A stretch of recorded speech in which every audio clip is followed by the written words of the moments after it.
Jai Mother. Charanam Sharanam Ramambige. Charanam Sharanam Trayambage. He it is who weaves the web of this Maya in evanescent hues of gold and silver, blue and green, and lets peep out through the falls his feet at whose touch I forget myself. Gitanjali. Another day it so happened that after the evening meditation, Mother in the ecstasy of Prema Bhava came and talked to the devotees about the exalted nature of Krishna Prema. By your continuous and constant smarana, let every single bit of you be filled with the divine figure of Sri Krishna. If even any innermost bit of you is left vacant, the Lord will go away from you, for he is very mischievous. So hold him close and tightly in your heart, never forgetting him even for a second. Be in attention always. When speaking thus, the overpowering power of exaltation came on Mother. That strange sacred fragrance came out in strong whiffs, swept upon us, and saturated the air. And Mother's face, which had begun to shine with a golden luster, became indescribably beautiful, the bright fathomless eyes flashing with gaiety and mischief, eloquent with maddening magnetic love, so much so, we could not help feeling that it was not the Mother whom we knew that was in our midst, but the divine, elusive, fascinating personality of the Lord Himself. Mother continued then to speak about Prema. Prema, how sweet is that sound! If the mere word Prema is so sweet, what could be said of the state of one who actually experiences Prema? Without constant meditation and devotion, it is impossible to have Prema. If you have even an atom of selfishness, the ocean of Prema becomes dry. The ocean is full only when, never thinking of your own self, you offer prema to others. If there is the least attachment, then you would not experience the fullness of prema. So, through love for love's sake, learn to love everyone. By the strength of prema, your enemies become your friends. View the world only with the eyes of prema, and you will have no enemies. It is only the state of your mind that makes them your enemies. View the world with the thought that God exists everywhere. Only if you do your duties in the spirit of Nishkama, you can experience the sweetness of Prema. This Prema, which is beyond thought and words, was truly experienced by Lord Gauranga. Lord Gauranga. With these words, Mother went into the Mahapava of Lord Gauranga. Her face appeared to melt with the ecstasy of prema, and she began to sing the song Bol Hari Bol. After a few moments, she commenced to dance in that transcendental bhava, prema bhava of Sri Gauranga. It seemed to me that she was weaving the web of prema over us all, and a blissful sweetness cheered me to my depths. On 13th December 1949, I had the good fortune to attend a bhajan at Karanur. In the company of Mother and her devotees, we left Tellicherry by the afternoon train. Apart from us, a number of devotees from Mangalore too attended the bhajan. Mother was given a befitting welcome by the devotees at the station. Our host, disciples of Mother, had made the house where Mother was staying very pretty with flowers and garlands. I was touched with the unostentatious devotion of the host. Their beaming faces reflected their sincere and heartfelt joy at Mother's presence in their home. After tea, everyone got ready to go to the hall where the bhajan was to be held. When we reached there, the hall was overflowing with devotees eager for the darshan. The bhajan party was grouped in the center. Mother took her seat amidst them. The bhajan commenced. In her soul-stirring voice, Mother began to sing the song Brahmanada and the chorus was taken up by the devotees.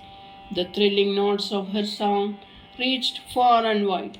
A few more songs in praise of Lord Krishna followed, and very soon Mother went into Samadhi.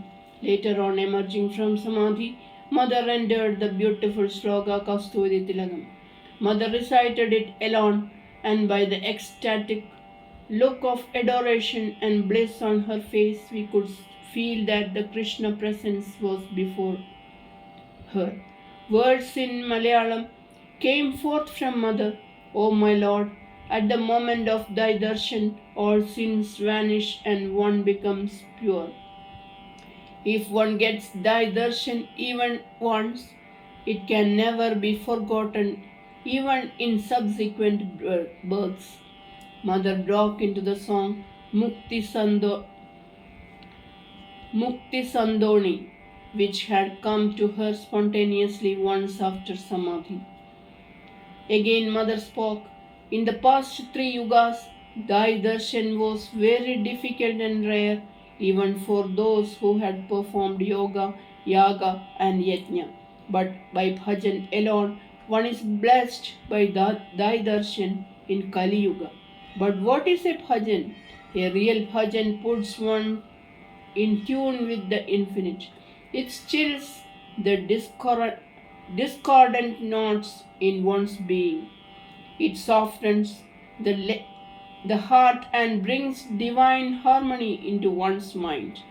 Without devotion, it is not enough if one sings beautifully in tune with tala. It is not a bhajan. A real bhajan is the union of the jiva with Shiva. When with utter devotion one continues singing, one forgets oneself, and like the river flowing and merging with the ocean, one joins and merges into the infinite. It is only with grace of the Sadguru that one can attain this stage. Now, who is a Sadguru? A Sadguru is he who takes the darkness away from the jiva by lighting the lamp of jnana, who cuts asunder with the sword of jnana the chains of me and mine by which the jiva is tied to the pillar of birth and death and leads the jiva to mukti. With each word Sadguru, Mother bowed low. It is easy to get gurus, but a Sadguru is very rare indeed. One cannot be a Sadguru by giving a mantra alone. When a man himself is tied, how can he release another? When one does not know how to swim, how can one teach another?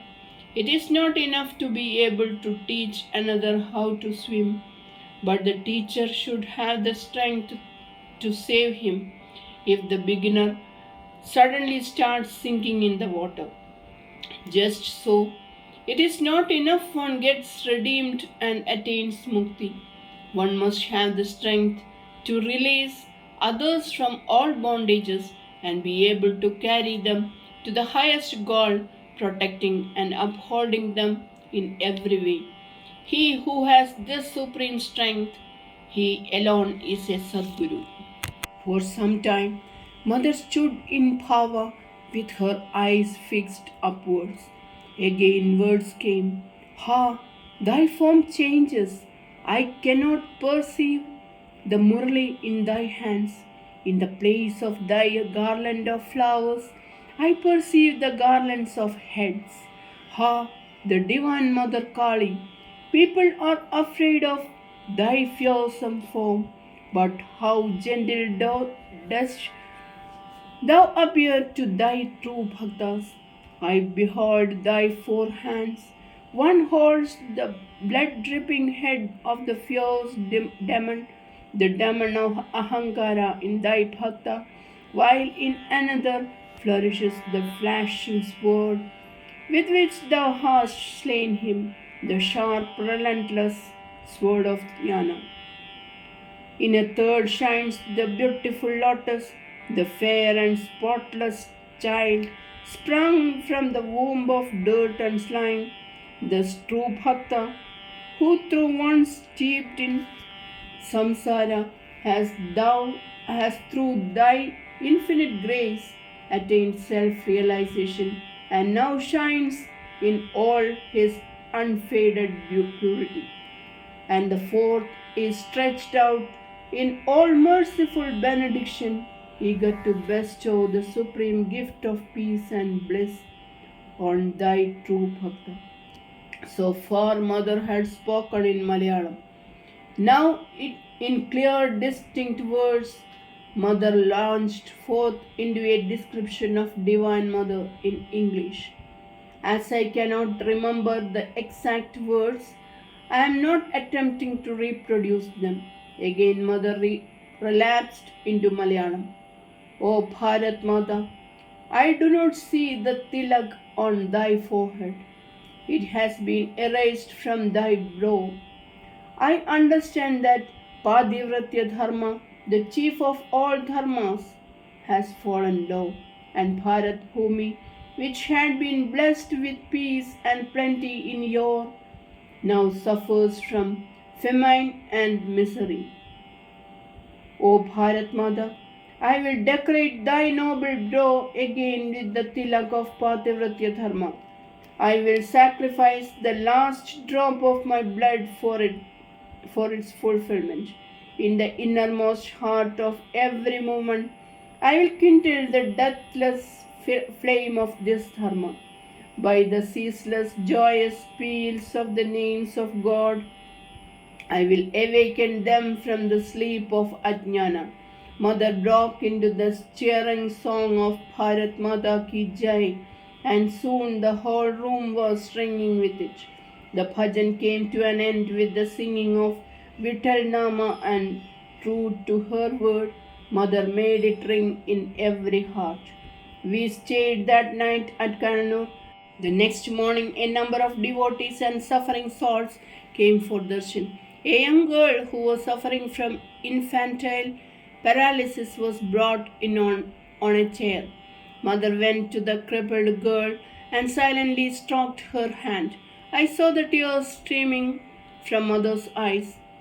Mother told the child's relatives that she was not in the habit of working miracles like curing diseases, but the name of God could render all help to overcome suffering. Mother advised her to do japa, but she could not even repeat the words properly. So, in her compassion, Mother asked the relatives to perform the japa, sitting near the invalid till she became able to do it herself. With the help of the relatives, the girl bowed to Mother and took leave. I wondered whether the little girl knew that at that moment she had laid down the most of her troubles at the feet of one who was ever ready to take upon herself the sorrows of others. Perhaps time would reveal it. I saw Mother's heavenly face melting in mercy, and I had a feeling that the girl would not have to linger in the midst of sufferings for long. Charanam Sharanam Ramambige, Charanam Sharanam Trayambage. Jai Mother.